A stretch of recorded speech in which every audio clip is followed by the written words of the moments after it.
حامدا ومصليا ان الله وملائكته يصلون على النبي یا ایھا الذین آمنوا صلوا علیہ وسلموا تسلیما. مل کے پڑھیے الصلاۃ والسلام علیک یا سیدی یا رسول اللہ وعلی آلک واصحابک یا سیدی یا خاتم الانبیاء والمرسلین. معزز سامعین و ناظرین، آج 13 رمضان المبارک کی نسبت کے ساتھ 13واں لیکچر لیے میں آپ کی خدمت میں حاضر ہوا. آج کے لیکچر کا موضوع ہے میت کے غسل اور کفن کا طریقہ. بڑی اہم چیزیں ہیں. المیہ یہ ہے کہ اس وقت ہمارے معاشرے کے اندر 90% سے زائد لوگوں کو میت کو غسل دینے کا طریقہ نہیں آتا، میت کو کفن پہنانے کا طریقہ نہیں آتا.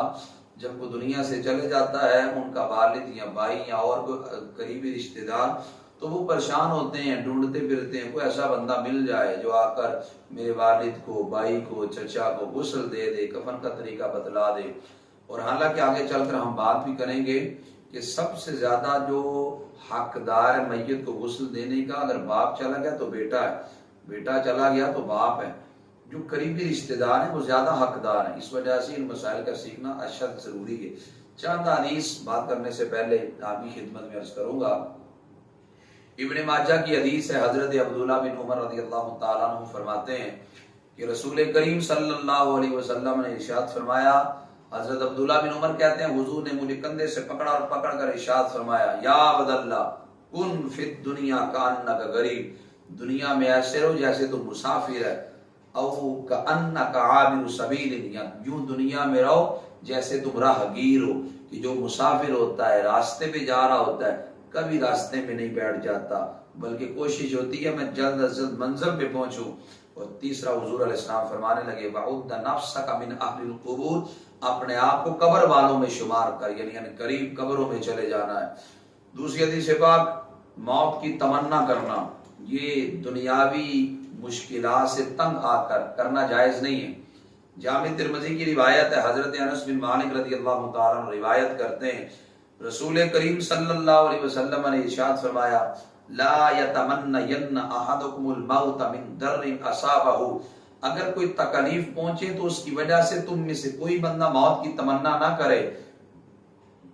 فَإِن كَانَ لَا بُدَّ فَاعِلًا، اگر کسی نے موت کی تمنا کرنی ہی ہے تو حضور فرماتے وہ یوں کہے، اللہم احیینی ما کانت الحیات خیر لی، اے اللہ جب تک میرے لیے زندگی بہتر ہے مجھے زندگی عطا فرما. وَتَوَفَّنِي اِذَا كَانَتِ الْوَفَاةُ خَيْرًا لِي، اور اللہ جب میرے لیے موت بہتر ہے مجھے موت عطا فرما دے. وہ یوں دعا کرے. اور مسلم کی حدیث پاک ہے، حضرت جابر بن عبداللہ کہتے ہیں نبی علیہ السلام کے وصال مبارک سے 3 دن پہلے میں حضور کی زبان اقدس سے یہ فرمان سنا. رسول کریم صلی اللہ علیہ وسلم ارشاد فرمانے لگے، لا يموتن احدکم الا وهو يحسن الظن بالله، او کما قال علیہ السلام. حضور فرمانے لگے کہ تم میں سے کوئی بندہ بھی جب دنیا سے جا رہا ہو وہ اللہ سے حسن ظن رکھتا ہو کہ اللہ بخشنے والا ہے.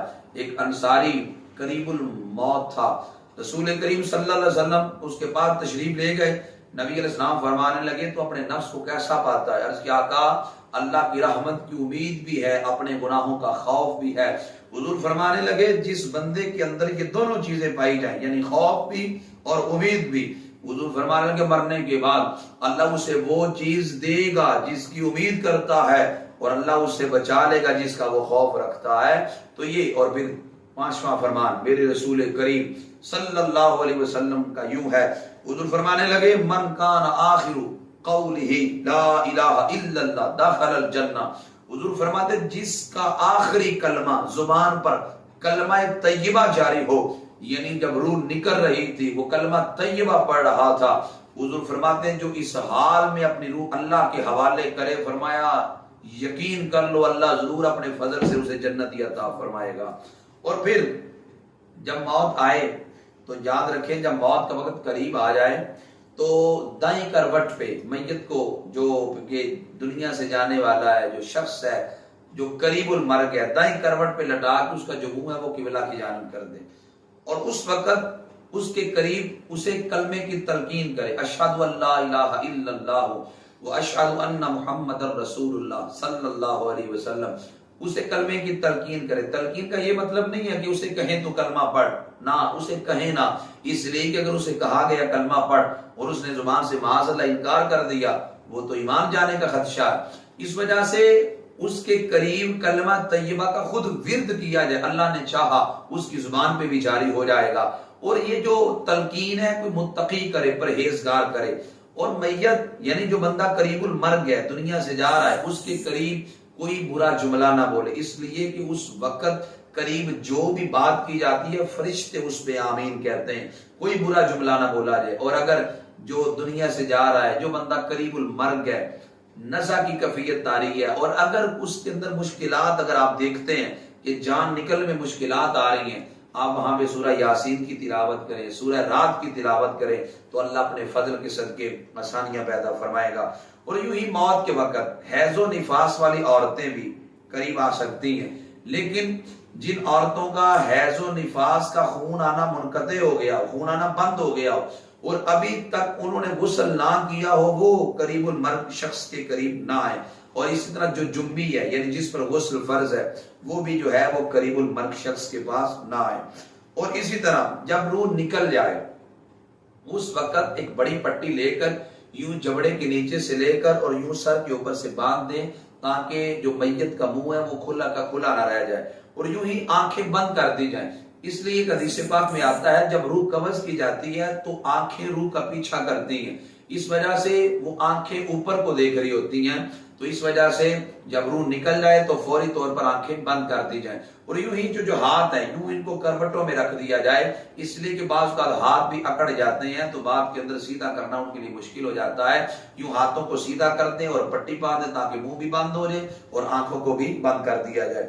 اور اسی طرح جب جانے والا دنیا سے چلا جائے اس کے ذمے اگر قرض باقی ہے، قرض کی ادائیگی میں حتی المقدور جلدی کرے، جتنی جلدی ہو سکتا جلدی کریں، اس لیے کہ اس کے عمل زمین و آسمان کے درمیان معلق رہتے ہیں جب تک اس کی جانب سے قرضہ ادا نہیں کیا جاتا.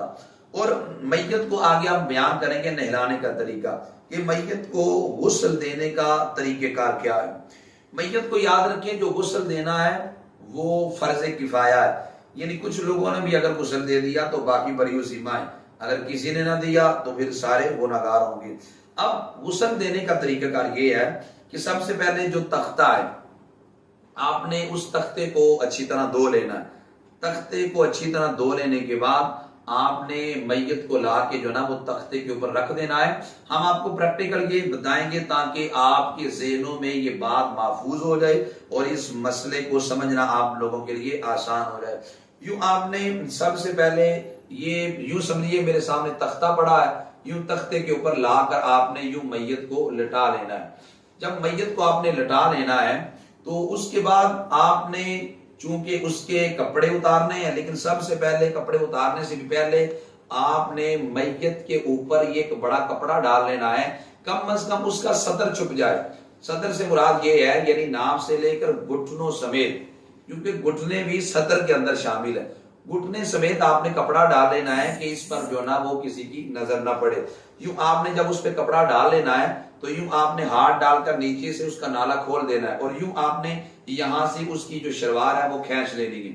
اور بعض بات یوں بھی ہوتا ہے جسم چونکہ اکڑ جاتا ہے کپڑے نہیں اترتے، اس صورت کے اندر کاٹنے پڑتے ہیں تو آپ کینچی سے کاٹ کے بھی یوں قمیض اور شلوار وغیرہ اتار سکتے ہیں. اگر شلوار اتر جائے، قمیض نہ اتر رہی ہو، بازو اکڑ جائیں، جسم اکڑ جائے تو آپ کینچی سے کاٹ کر بھی کپڑے اتار سکتے ہیں. جس وقت آپ نے میت کے کپڑے اتار دیے تو آپ نے ناف سے لے کر گھٹنوں تک کا جو حصہ ہے جسم کا اس کو ڈانپ کے رکھنا ہے.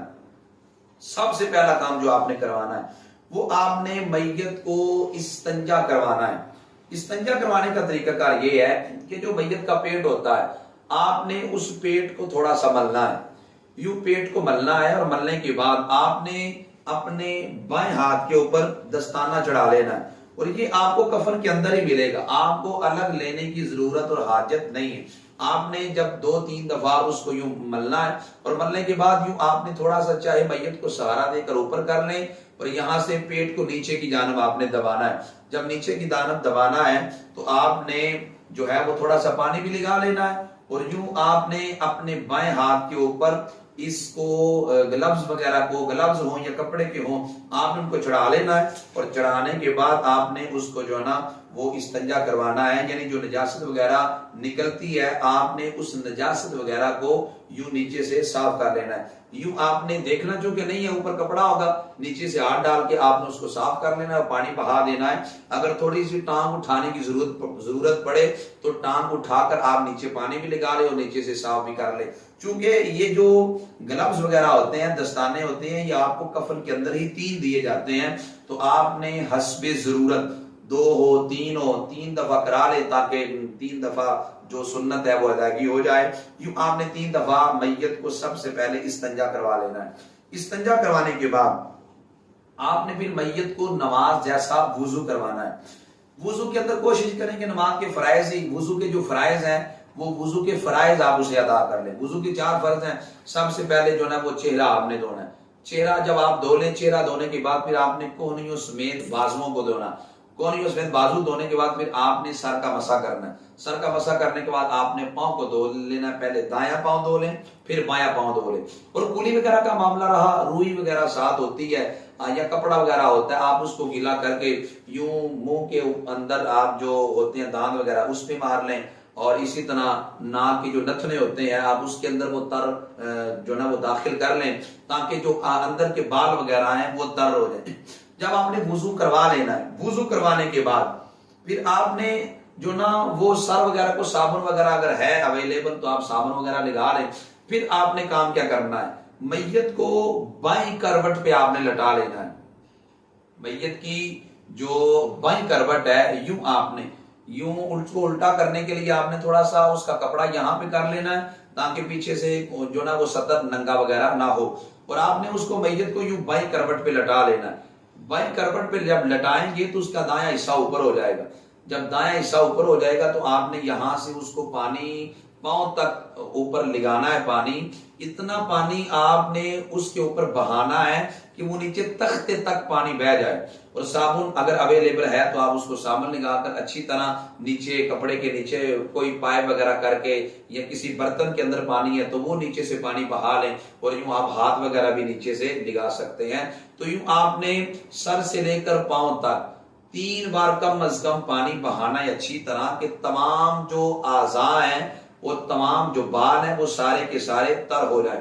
جب دائیں جانب تر ہوگی تو پھر آپ نے میت کو جو ہے نا اس کی دوسری کروٹ نیچے کر دینی ہے، یعنی دائیں کروٹ کو نیچے کر دینا ہے، پھر بائیں کروٹ جو ہے نا وہ اس کی اوپر آ جائے گی۔ یوں آپ نے کپڑے کو اس طرف کھینچ لینا ہے، اور آپ نے بائیں کروٹ کو جب نیچے کیا اور اس کی جو دائیں کروٹ آپ نے جب نیچے کی تو بائیں کروٹ اس کی اوپر آ گئی، تو پھر آپ نے بائیں کروٹ پہ یہاں پہ آپ نے اوپر کی جانب جو ہے نا وہ پانی بہانا ہے، اور اتنا آپ نے پانی بہانا ہے کہ نیچے تک بہ جائے اور تمام اس کے جو اعضاء ہیں وہ سارے کے سارے تر ہو جائے۔ تو یوں جب آپ نے اس کو پانی بہا لیا، اس کے بعد پھر آپ نے تھوڑا سا میت کو نیچے سے یوں اٹھانا ہے اور اٹھا کر اس کے پیٹ پہ ہاتھ لگانا ہے، تاکہ اگر کوئی نجاست کو گندگی وغیرہ باقی رہ گئی ہے تو وہ بھی خارج ہو جائے، وہ بھی نکل جائے۔ تو یوں آپ نے آہستہ آہستہ نیچے سے اس کو دبانا ہے، نیچے کی جانب جو گندگی وغیرہ نکلے آپ نے اس کو دھو دینا ہے۔ اگر گندگی نکلے دوبارہ غسل کی یا وضو کی کوئی حاجت اور ضرورت نہیں ہے، جو پہلا غسل اور وضو آپ نے کروا لیا وہی کفایت کرے گا۔ جب آپ نے میت کو غسل دے لیا، غسل دینے کے بعد آپ نے کوئی پاک کپڑا لے کر میت کے اعضاء کو خشک کر لینا ہے، تاکہ جو آپ نے کفن پہنانا ہے وہ کفن تر نہ ہو جائے۔ آپ نے اس کے اعضاء کو کسی پاک کپڑے سے خشک کر لینا ہے۔ پھر جب آپ نے بدن کو خشک کر لیا تو جہاں، اور یہ بات بھی اندر یاد رکھیں کہ جہاں پہ آپ نے میت کو غسل دینا ہے وہ جگہ اتنی آپ نے با پردہ کر لینی ہے، تاکہ جو دیگر لوگ بیٹھے ہوئے ہیں ان کی وہاں پہ نظریں نہ پڑیں۔ اور اگلی بات یہ بھی یاد رکھیں جو نہلانے والا ہے وہ با طہارت ہو، یعنی اس کا وضو ہو، یہ بہتر ہے۔ نہلانے والا جنبی نہ ہو، حیض و نفاس والی عورت نہ ہو۔ ہاں اگر انہوں نے بھی دے دیا غسل تو ادا ہو گیا، لیکن اس میں کراہت ہے، اور اگر غسل دینے والا اس کا وضو نہیں تو اس میں کراہت بھی نہیں، اگر اس کا وضو ہو تو یہ زیادہ بہتر ہے۔ اور نہلانے والا جو ہے وہ میت کا سب سے قریبی ہو، یہ زیادہ بہتر ہے، کیونکہ جتنے پیار سے وہ غسل دے سکتا ہے اتنے پیار سے اور کوئی بھی غسل نہیں دے سکتا۔ اور اسی طرح جو نبی حیض و نفاس والی عورت کا انتقال ہو گیا، ایک ہی غسل جو میت کو دیا جاتا ہے وہی کافی ہے. اب حیض کا الگ غسل اور پھر میت کو نہلانے کا الگ غسل کی کوئی حاجت نہیں ہے، ایک ہی غسل ان کو کفایت کرے گا. اور مرد کو مرد نہلائے، عورت کو عورت نہلائے. اگر چھوٹا بچہ چلا گیا اسے عورت بھی نہلا سکتی ہے، چھوٹی بچی چلی گئی اسے مرد بھی نہلا سکتا ہے. چھوٹی بچی سے مراد یہ ہے کہ وہ حد شہوت کو نہ پہنچی ہو تو اسے مرد بھی نہلا سکتا ہے. عورت اپنے شوہر کو غسل دے سکتی ہے جب کہ موت سے پہلے کوئی ایسا کام نہ ہوا ہو کہ جس کی وجہ سے نکاح منقطع قرار دیا جا سکے. اگر وہ عورت مرد کے نکاح میں تھی اور اس صورت کے اندر شوہر کا انتقال ہو گیا، عورت جو ہے وہ اپنے خامند کو غسل وغیرہ دے سکتی ہے.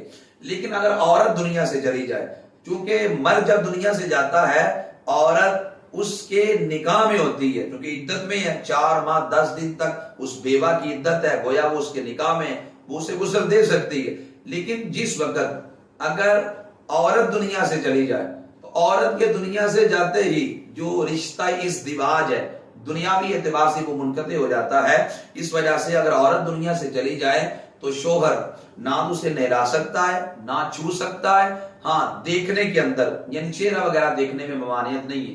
ہمارے معاشرے کے اندر جو جہال ہے وہ یہ سمجھتے ہیں کہ اگر عورت دنیا سے چلی جائے تو مرد نہ تو کندھا دے سکتا ہے، نہ اس کا چہرہ دے سکتا ہے، نہ قبر میں اتار سکتا ہے. اور یہ تینوں باتیں جہالت پہ مبنی ہیں. اگر عورت دنیا سے چلی جائے تو مرد اس کو کندھا بھی دے سکتا ہے، اس کا چہرہ بھی دے سکتا ہے اور قبر میں بھی اتار سکتا ہے. اور مرد تو مرد رہا، غیر محرم مرد بھی عورت کے جنازے کو کندھا دے سکتے ہیں. اور خنثی مشکل اسے کہتے ہیں پتہ ہی نہ چلے یہ مرد ہے یا عورت، دونوں طرح کی علامات ہو. خنثی مشکل کو نہ عورت غسل کروائے گی نہ مرد غسل کروائے گا، اسے تیمم کروایا جائے گا. اور ایک اور جہالت ہمارے معاشرے کے اندر، جب دنیا سے جانے والا دنیا سے چلے جاتا ہے غسل دینے کے بعد اس کے بالوں میں کنگھی کرنا شروع ہو جاتے ہیں. کنگھی کرنا، اس کے ناخن کو کاٹنا اور اس کے بال وغیرہ کاٹنا یہ مکروہ تحریمی ہے، حرام کے قریب ہے. ہاں اگر کوئی ناخن ویسے اکھڑا ہوا ہے، وہ اٹک رہا ہے کفن کے ساتھ، اسے آپ کاٹ سکتے ہیں. ادروائز آپ نے ناخن نہیں کاٹنے، بال نہیں کاٹنے اور اسی طرح کنگھی وغیرہ کی کوئی ضرورت نہیں. اگر یہ کام کیے تو یہ مکروہ تحریمی ہے. اور اگر کسی بندے نے یہ کام کر لیا یعنی بال کاٹ لیے، ناخن کاٹ لیے، تو اس کو پھر کفن کے اندر ہی رکھ دیے جائیں. تو میت کے جو دونوں ہاتھ ہیں وہ کروٹوں میں یوں سیدھے کر دیے جائیں. اور اگر کچھ لوگ ہوتے ہیں وہ سینے پر رکھ دیتے ہیں یا ناف پہ رکھ دیتے ہیں، یہ کفار کا طریقہ ہے. یوں کروٹوں کے بل اس کے جو ہاتھ ہیں وہ سیدھے کر دیں. اور بعض جگہوں پہ جن برتنوں کے اندر میت کو غسل دیا جاتا ہے، لوگ حالانکہ نئے برتن ہوتے ہیں لیکن ان برتنوں کو استعمال نہیں کرتے، یا تو پھینک دیتے ہیں یا مسجدوں میں رکھ دیتے ہیں. اگر مسجدوں میں بھی اس لیے رکھا کہ بھائی صدقہ جاریہ ہے پھر تو ٹھیک ہے، لیکن اگر اس لیے رکھا کہ یہ نوزد والے ہو گئے ہیں یا ناپاک ہو گئے ہیں تو یہ ایک بہت بڑی جہالت ہے جس کے ازالے کی ضرورت ہے. اور آخر پہ ہم کفن کا طریقہ بتلائیں گے کہ میت کو آپ نے کفن کیسے پہنانا ہے. کیونکہ میت تختے میں پڑی رہے اور جو چارپائی ہوتی ہے جو آپ نے مسجد سے لائی ہوتی ہے، آپ نے سب سے پہلے یوں سمجھے کہ یہ میرے سامنے چارپائی ہے، آپ نے پہلے اس چارپائی کے اوپر کفن کو بچھا لینا ہے. میں کفن کو بچھانے کا طریقہ آپ کو عرض کرتا ہوں. اس سے قبل آپ یہ بات سمجھ لیں، میت جو مرد ہے اس کے لیے جو کفن ہے وہ 3 کپڑے کفن میں دینا اس کو سنت ہے. جو کفن ہے وہ سفید ہو، یہ بہتر ہے. اور کفن اتنا ہی قیمتی ہو کہ جتنا قیمتی وہ سوٹ زندگی میں پہنتا تھا، عید کے موقع پر دیگر پروگرامز پہ جتنا وہ خوبصورت سوٹ اور جتنا قیمتی وہ پہنتا تھا، کفن اتنا ہی قیمتی ہو. اور سفید کفن میں اس کو دفنانا یہ زیادہ بہتر ہے. مرد کے لیے سنت 3 کپڑے ہیں. پہلا ہے جی لفافہ. اب میں پہلے جو ہے نا لفافہ یہاں پہ بچھاؤں گا تاکہ آپ کو پریکٹیکل بھی یہ بات کا پتہ چل جائے. لفافہ جو ہے یہ بڑی چادر کو کہتے ہیں. یہ میت کے قد سے بڑی ہوتی ہے، اتنی بڑی ہوتی ہے کہ دونوں جانب اگر باندھنا چاہے تو وہ باندھی بھی جائے. یوں آپ نے اس کو پہلے چارپائی کے اوپر، جس چارپائی کے اوپر آپ نے رکھ کے میت کو قبرستان کی جانب لے جانا ہے، آپ نے یوں سب سے پہلے لفافہ جو بڑی چادر ہے وہ بچھا دینی ہے. لفافے کے بعد آپ نے ازار بچھانا ہے. ازار یعنی تہمت جسے کہتے ہیں. وہ تہمت کا جو کپڑا ہوتا ہے وہ تہمت کا کپڑا بھی لفافے سے تھوڑا سا چھوٹا ہوتا ہے لیکن چوڑائی کے اندر جو نا وہ اس کے جتنا ہی ہوتا ہے. آپ نے یوں دوسرا جو ازار ہے جسے تہمت آپ کہتے ہیں, آپ نے اس تہمت کو اوپر بچھا لینا ہے. اور جو تیسرا کپڑا ہے وہ قمیض ہے جسے کفنی بھی کہتے ہیں. آپ نے اس قمیض کو یوں پھر اوپر بچھا لینا ہے اور آپ نے اس قمیض کو یوں اس طرح بچھا لینا. یہ دیکھیں یہ اندر کٹ بنا ہے, یہ گلے جب آپ میت کو کفن کے اوپر بچھائیں گے تو ابھی میں بتاؤں گا یہ گلے کے اندر ہو جائے گی, پھر یہ آگے پیچھے دونوں ہو جائیں گے. یوں آپ نے اس کو اوپر رکھ دینا ہے. اور جب یہ کفن بچھا لیا آپ نے, میت کا جو بدن تھا وہ آپ نے خشک کپڑے کے ساتھ پہلے پونجھ لیا ہے اور پھر آپ نے یوں میت کو اٹھانا ہے. چند بندے لگ جائیں, میت کو اٹھا کر وہ یہاں پہ لا کر جب رکھنے لگیں گے, یہ جو اوپر قمیض بڑی ہے جسے آپ کفنی کہتے ہیں, اس قمیض کا جو ایک حصہ ہے وہ آپ نے یوں پیچھے کر لینا اور یہاں پہ لا کے میت کو رکھ دینا ہے. جب یہاں میت کو رکھیں گے تو سب سے پہلے آپ اس کو قمیض پہنائیں گے جسے کفنی کہتے ہیں, قمیض پہنائیں گے. یوں آپ یہ دیکھیں یہ جو کٹ بنا تھا یہ تھوڑا سا کپڑا چونکہ نیچے ہوگا, ناف سے لے کر گھٹنوں تک آپ نے ڈانپنا ہے. یہ کٹ بنا ہوا ہے, اس کو آپ نے یوں اس کے چہرے کے اندر ڈال دینا ہے اور یوں اس کا حصہ جو ہے وہ آ جانا ہے. چونکہ یہ جو قمیض ہوتی ہے یہ کندھوں سے لے کر گھٹنوں کے نیچے تک ہوتی ہے. جب آگے پیچھے آ گئی تو اس طرح آپ نے جو گیلا کپڑا ہے آستہ سے نیچے سے اس کو کھینچ لینا. جب آپ نے کپڑا کھینچ لیا, قمیض اوپر آ گئی, تو اس کے بعد اس سے جو نیچے تھا وہ ازار تھا جسے ہم تہمت کہتے ہیں. وہ ازار آپ نے اس کا پہلے بائیں سائڈ یوں آپ نے اوپر کرنی ہے اور پھر آپ نے دائیں سائڈ اوپر کرنی ہے. یعنی بائیں پہلے کر لیں گے تو دائیں حصہ خود بخود اوپر آ جائے گا. اور نیچے جو لفافہ تھا جسے آپ بڑی چادر کہتے ہیں, اس کا آپ نے جو بایاں حصہ ہے وہ پہلے یوں اوپر کر لینا ہے اور اس کے بعد جو دایاں حصہ ہے وہ آپ نے یہاں اوپر کر لینا ہے. اور اس کے بعد یہ جو بند ہوتے ہیں یہ بند آپ نے یہاں پہ نیچے رکھ لینے ہیں, ایک یہاں پاؤں کی جانب تاکہ پاؤں کی جانب سے باندھا جائے اور ایک یوں کمر کے اندر آپ نے رکھ لینا ہے تاکہ کمر کے اندر اس کو باندھا جائے, اور ایک آپ نے رکھ لینا ہے یوں سر کے اوپر تاکہ وہ سر کے اوپر کی جانب سے باندھا جائے. آپ نے یوں اس کو یہاں پہ رکھ لینا ہے اور یوں پھر آپ نے اس کو جو نا وہ باندھ دینا ہے. پہلا آپ نے یوں یہاں پہ اس کو گرا لگانی ہے, یہاں گرا لگانے کے بعد پھر آپ درمیان والے بند کو جو نا وہ گرا دے دیں. یہاں گرا دینے کے بعد جو نیچے آپ نے بند رکھا ہے آپ اس کو گرا لگا لیں. اس کو جب آپ نے گرا لگا لینی ہے تو یوں جو نا وہ میت کا جو منہ ہے آپ وہ کھلا کر کے یہاں سے آپ پھول وغیرہ جو بھی آپ نے ڈالنے ہو آپ یہاں پہ پھول وغیرہ ڈال سکتے ہیں. اب یہ جو میں نے عرض کر دیا یہ میت کو کفن پہنانے کا آسان سا طریقہ تھا تاکہ ہمارے نوجوانوں کو میت کو کفن پہنانے کا طریقہ بھی آ جائے. یہ تو تھا مرد کے لیے کفن پہنانے کا طریقہ, مرد کو کفن کیسے پہناتے ہیں. اور مرد کے لیے جو کفن ہے اور اس کے اندر 3 کپڑے دینا اس کو سنت ہے, لیکن عورت کا جو کفن ہے اس میں 5 کپڑے سنت ہوتے ہیں. 3 تو یہی کپڑے یعنی ایک لفافہ, ایک تہمت اور ایک قمیض. 3 تو یہ کپڑے, 2 اضافی ہوتے ہیں. ان میں سے ایک ہوتی ہے اوڑھنی, اوڑھنی ہوتی ہے جسے آپ دوپٹہ کہتے ہیں, اوڑھنی ہوتی ہے. اور ایک سینہ بند ہوتا ہے جو کہ سینے پہ رکھا جاتا ہے, اس کے لیے 5 کپڑے سنت ہے. اور مرد کے لیے 3 کپڑے سنت ہے. یہ ایک نقطہ میرے ذہن میں آ گیا, میں عرض کرنا چاہتا ہوں جو قوم کی مائیں بہنیں بیٹیاں مجھے سن رہی ہیں, یہ جملہ میں ان کے لیے عرض کرنے لگا ہوں. آج ٹی ویوں پہ بیٹھ کے بک بک کرنے والی عورتیں جو کہتی ہیں کہ جس وقت ہم بایا پہنتی ہیں ہمیں پتھر کا زمانہ یاد آ جاتا ہے.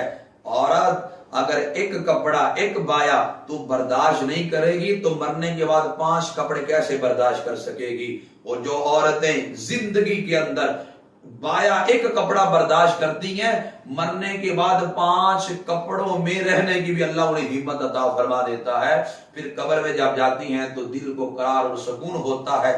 قبر میں اللہ ان کو اعلیٰ زندگی عطا فرماتا ہے. اس لیے آج ایک دوپٹہ لینا تو آسان ہے, مرنے کے بعد 5 کپڑوں میں تمہیں دفن کیا جائے گا. اس لیے اپنے پردے کا اہتمام کریں. تو کفن پہنانے کا جو طریقہ تھا وہ میں نے آپ کو عرض کر دیا. اور میت پر پھر جو کچھ خرچ کرنا ہے, اور آخری بات میں عرض کر رہا ہوں وہ بڑا اہم مسئلہ ہے, وہ اور کر لیں. میت کو جب دفن کر دیا جاتا ہے تو بعد کے اندر اسی وقت بھی بعد میں دور سے آئے مہمانوں کو کھانا کھلایا جاتا ہے، پھر اگلے دن یا 2 دن کے بعد کل شریف کا ختم ہوتا ہے، پھر 3 دن کے بعد تیجے کا، 10 دن کے بعد 10ویں کا، 40 دن کے بعد 40ویں کا۔ عموماً ہمارے ہاں ہوتا یوں ہے کہ جو بندہ دنیا سے چلے جاتا ہے، باپ دنیا سے چلا گیا، ساری دولت باپ کے پاس ہی ہوتی ہے، تو ابا جی کے دنیا سے جانے کے بعد وہ جو ساری دولت ہوتی ہے وہ بیٹوں کے ہاں آ جاتی ہے۔ بیٹے کیا کرتے ہیں، اسی رقم سے جو نا وہ 40واں بھی کروا رہے ہیں، کل بھی کروا رہے ہیں، 10واں بھی کروا رہے ہیں۔ یاد رکھیں یہ اس صورت میں جائز ہے جب دنیا سے جانے والے کی کوئی اولاد نابالغ نہ ہو، پھر جائز ہے۔ اور مسئلہ سنیے گا، اگر جو دنیا سے چلا گیا اس کا ایک بیٹا بھی اگر نابالغ ہے، اس صورت کے اندر میت کے پیسے آپ خرچ نہیں کر سکتے، اس لیے کہ اس کے اندر نابالغ کا حصہ بھی ہے، اور نابالغ اگر اجازت دے بھی دے تو اس کی اجازت معتبر نہیں ہے، چونکہ وہ نابالغ ہے۔ بالغ ہونے کے بعد اگر وہ اجازت دے گا پھر وہ پیسہ آپ کسی معاملات میں صرف کر سکتے ہیں۔ تو اس لیے ہمارے ہاں 40ویں میں، 10ویں میں، 7ویں میں اسی سے لنگر پکا کر تقسیم کیا جاتا ہے۔ جبکہ مرنے والے کی اولاد کے اندر نابالغ بچے بھی ہوتے ہیں تو نابالغوں کے ہوتے ہوئے اس مال کو صرف نہیں کیا جا سکتا، اگر کریں گے تو یہ حرام ہے۔ ہاں ذاتی مال اگر اس کا ہے تو ذاتی مال سے وہ صرف کر سکتا ہے۔ تو میں نے جو غسل کا، کفن کا طریقہ آپ کی خدمت میں عرض کیا، خدا را اس کو یاد کریں، اس کا پریکٹیکل خود بھی کریں تاکہ آپ کو یہ بات سمجھ آ جائے اچھے طریقے سے۔ دنیا سے ہر ایک نے جانا ہے، یہاں بیٹھنے کے لیے کوئی نہیں آیا۔ ہمارے دادا پردادا دنیا سے چلے گئے، چلے ہم نے بھی جانا ہے۔